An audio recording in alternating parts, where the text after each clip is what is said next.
Hello everyone, and welcome to Economics Current Affairs lecture number 5. I am sure that you would have covered lecture number 1 to 4 and you would have gone through the handout as well as the video. Now in today's lecture, what are we going to study? We are going to study something called as e-RUPI. What is e-RUPI? Now this is a very interesting concept, and I want to emphasize on this because it has got wide applications. So I have a model for you. I have developed a model for you to teach it. So see, there are two ways in which I can teach it. I can go on reading from here. I think that's not a great model to study this topic. So what I'll do is, I will use a flowchart for you. Right? This is the flowchart which you and I are going to use to study this topic. Right? So let us see what this topic is. Let me give you an example. So for example, if, and I'm going to give you a very extreme kind of example, don't take it otherwise, but this example is important, and especially in a country like India. Suppose the government of India allocates 1,000 rupees in our bank account and gives us 1,000 rupee cash, right? And says that please take this cash, go and take vaccine. Now you know that there are many families where if you give money to them, they are poor, they are not very rich families. But suppose the male person in the family is alcoholic, right? Or is indulging in gambles, which means does not have a good behavior. So if the government of India releases 1,000 rupees, that person will take the 1,000 rupees. Even if you give the money to the women in the household, he will snatch the money. There will be fight, disturbance, peace in the family is gone. So he'll snatch the money, and that person is going to use that money to buy alcohol at the cost of health. So nobody in the family will be vaccinated. Also, there are many cases where, for example, if there would be a day when you would become the policymaker of India, you would become the IAS officer, and suppose you are giving, cash to a department, and you are telling that department to distribute cash to people. Now, is there a guarantee that there will be no corruption? There will be no leakage? No, there is no guarantee. It might be possible that there is a leakage in the cash. So you don't want such situations in life. You don't want corruption, leakages. You want to establish a good, robust system whereby if you want people to take vaccine, you should create a system so that people should not be able to use the money for other purposes. Because there are many reasons where you don't want to give cash in the hand of people, because if they use the cash for some other purpose, it is going to harm their own body, mind, etc. Example, COVID vaccine, right? So the government thought that in cases whereby we need to make sure that the benefit actually reaches the people, we can develop a new system called as e-RUPI. What is e-RUPI? So for example, let's say we are taking government or corporate sector. So anybody can introduce e-RUPI, whether government or corporate, right? So we have written government and corporate. Now what are they doing? Government and corporate plus a designated bank called as partner bank. So any bank could be a partner bank. They have to apply to Government of India and say that we want to be a partner bank. So for example, let's say SBI tells the government that I want to be a partner bank. So government plus SBI together, they are going to give either as an SMS or a QR code. What is a QR code? If you look at the price tags of different things that you buy, like the things when you want to make a payment using UPI or Paytm, also you see a QR code. So in this case, a bank plus Government of India, they would come together and they would issue either SMS or a QR code, and they would send it to this person. Who is this person? This is the person who has to take vaccine. But the government does not want to give cash to him, because government knows that the cash might be lost here or there. He might not use the cash for vaccine. So the government says that, my dear friend, in your mobile phone, you are going to get an SMS or QR code. The moment I'm saying SMS, you understand that you don't need a mobile smartphone. A very basic, a very, very basic 1,500, 2,000 rupee ka phone without having any smart feature will also do, because SMS facility is available in all the phones. Once the SMS or QR code is given to this individual will go to a hospital. This individual, so what is the first step? That government sends SMS or QR code. What is the second step? This person goes to the hospital. Let's call him beneficiary. Why? Because he's going to get the benefit of government scheme. And what is the government scheme? Vaccination, suppose. So what is this person going to do? He will go to a hospital and he will show this SMS or QR code in the hospital.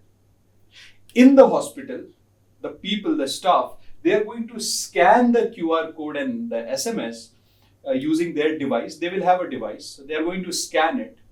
And once they scan it, they will send a verification code as SMS to this person. And then since he is carrying either basic phone or smartphone, doesn't matter because SMS reaches everywhere. So this hospital will scan the QR code and SMS and then send a verification code with this person to verify if this person is the real person or not. So once the verification code reaches him, see, sends the verification code, step number 4. Then what happens? This person will show the verification code to the hospital. And once the hospital guy uses the verification code called as OTP or one-time password, something like that. So once the hospital uses it in their gadget or machine, then hospital will get the payment from the bank which Government of India has designated. So this hospital gets the payment from this bank. They will share the OTP with these banks will release the payment to them. And what does the hospital do then? Then the hospital provides injection or vaccine to this guy. Alright, so this is how the system works. Now what did you realize? You would have realized that it's an amazing system, it's a very transparent system whereby the benefits are directly reaching the target beneficiary. Right, so for example, if you want to make the benefits available to this person, so we can target the person and we can make the benefits directly available to him without any middleman, without any disturbance, in a very smooth manner, right? Similarly, if a company wants its employees to get vaccine, so what can the company do? Company can send this SMS or QR code, same process, and then its employee will get vaccine. So this SMS or QR code that you are getting is called as e-RUPI, right? So don't you think e-RUPI is like a prepaid voucher? So for example, do you know those good old days, very long time back? So people used to recharge their phone using vouchers. So there used to be, recharge coupons. People used to scratch it using, coin, 1 rupee, 2 rupee coin.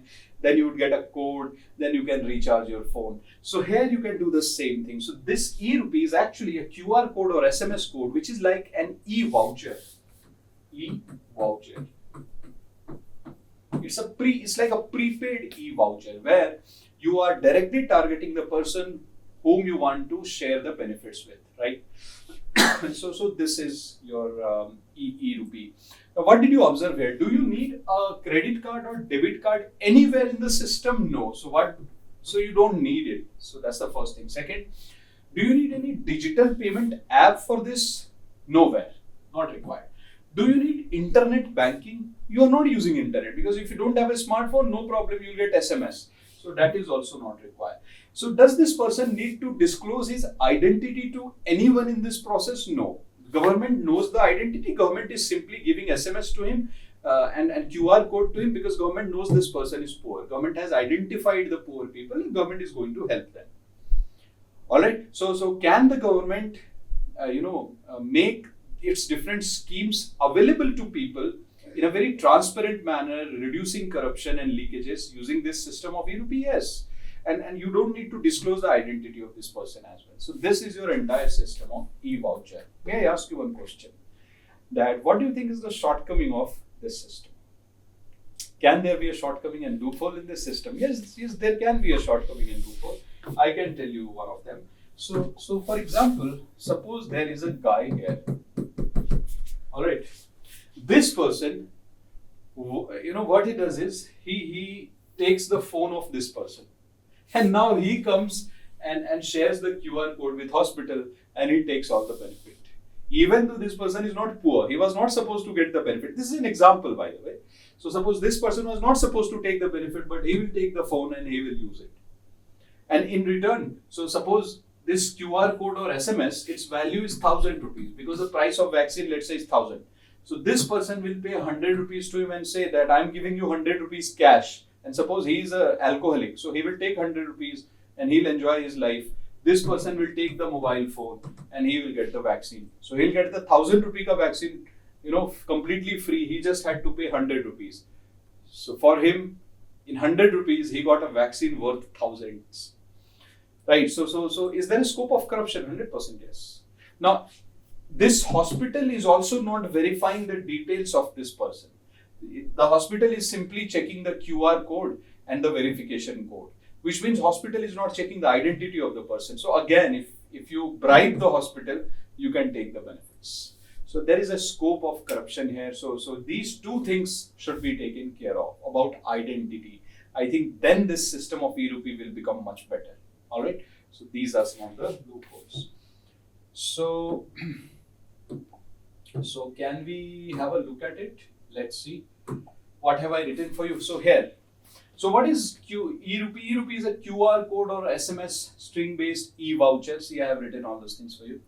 So the e-RUPI is issued by government or by corporate to their employees for targeted use. And who developed it? By the way, this question can be asked in UPSC. Who developed it? See, so National Payment Corporation of India, Department of Financial Services, Ministry of Health and Family Welfare, and National Health Authority. They have developed it together. Now, who can issue e-RUPI? Any government agency and corporation can generate e-RUPI and voucher via their partner bank. So partner bank is required. So where is e-RUPI voucher being used these days? So mostly it is used for health related payments like vaccines, and corporates can also use it for their employees, right? And how to use e-RUPI? I have already explained it, that Government of India beneficiary merchant, and merchant means the service provider like hospital. These are the people who use it. Now, what is the advantage of e-RUPI? First is its effectiveness as a tool for direct benefit transfer, which means if you are the government and if you want to transfer the benefit directly to the people of India, citizens of India, you can do it through e-RUPI. Would it promote targeted, transparent and leakage-free delivery? Yes. And then the best part of e-RUPI is that even if you don't have a bank account, you don't need it. So there are 190 million unbanked citizens. They don't use banking services. Even they can be given e-RUPI and they can be given the benefit of government schemes through e-RUPI, like vaccination. So you can give them vaccination money using e-RUPI. Now, e-RUPI transaction process is secure because the identity is kept as a secret. Identity is not disclosed. In fact, this is both advantage as well as disadvantage, because if you don't disclose identity, somebody can take benefit of your phone, right? So this is both advantage, your identity is not revealed, and this is disadvantage as well, which I have mentioned here. What are the loopholes in e-RUPI, right? Okay.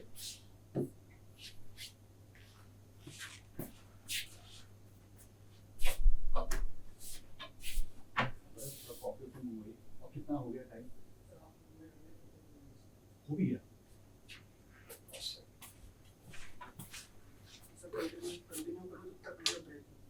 Break लेते हैं.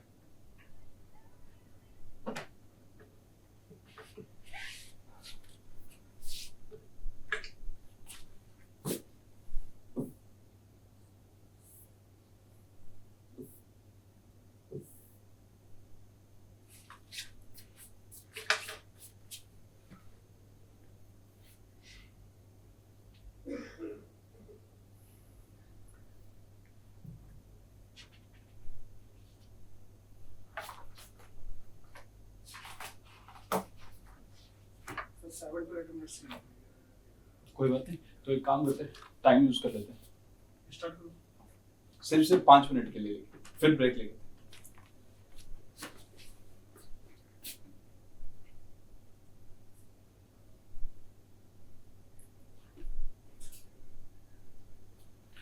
So guys, see, I have one MCQ for you. So don't you want to solve MCQ and see what kind of questions can be created using e-RUPI? Let's see. So it says, consider the following about e-RUPI, right? So first option, it is, so I should have written it is.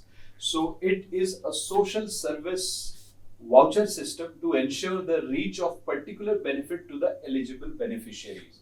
So is it a social service voucher system? Yes.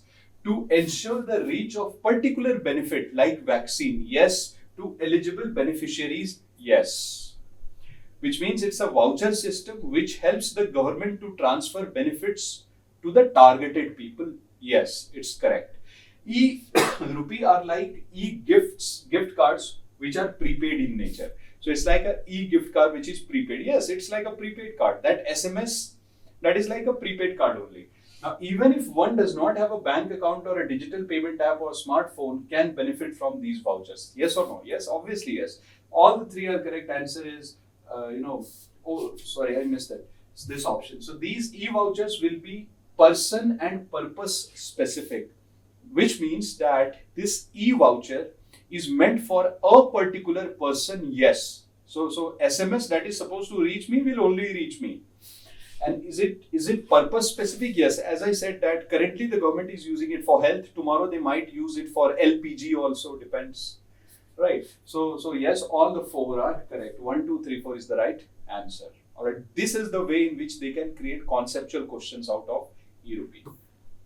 Another question.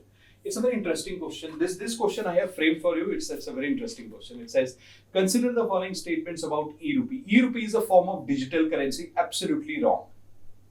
e-RUPI is not a digital currency. e-RUPI is not like a digital currency. It's an e-voucher, prepaid voucher. Second, e-RUPI can be issued only by government agencies. Corporates can't issue them. Wrong. Both corporate and government can issue them. e-RUPI's unique feature, remember, this one is very interesting, so note this point carefully. It says e-RUPI's unique feature is its ability to permit direct cash out or peer-to-peer transfer, which means it says the unique thing about e-RUPI is that using e-RUPI, you can transfer cash from one person to another. So for example, if Government of India uses e-RUPI, it's like transferring, it's like giving cash to an individual. Absolutely no. If Government of India wanted to give cash, Government of India would have used direct benefit transfer. Government of India would have directly transferred money in the account of people. So how can e-RUPI be, a direct cash out method? It's not a cash out method, because if we wanted to give cash, we don't need e-RUPI, right? And peer-to-peer transfer means one person wants to transfer money to somebody else. So it's not meant for that, because if government wanted it, they would have given cash in the hand of the people. So it's wrong. Next one says e-RUPI system does not require any bank. Absolutely it requires a bank. Otherwise, who will be the partner in the payment system? So all the four are wrong. Answer is none of these, right? Okay. So this completes our lecture for the day. And keep watching the current affairs videos regularly. All the best for your studies and preparations. Thank you so much.